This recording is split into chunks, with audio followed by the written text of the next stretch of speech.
Hello guys, আসসালামু আলাইকুম। আশা করি সবাই ভালো আছেন।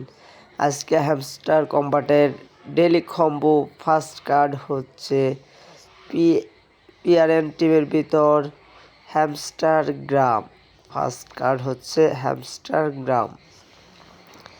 Wait and first card is open and second card হচ্ছে স্পেশালের ভিতর special hamster conference.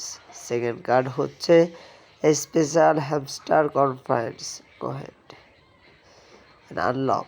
This card is open. And third card web 3-র ভিতর লঞ্চ প্যাড আমার আনলক করা আছে। এটা আপনাদের যদি আনলক করা থাকে তাইলে পিআরএন টিমের ভিতর যাইয়া বিসি ল্যাবস আপডেট 15 দিলেই লকটি খুলে যাবে। এরপর আপনারা ক্লাইম করতে পারবেন আজকের combo. Thanks for watching this video and subscribe my YouTube channel. Thank you.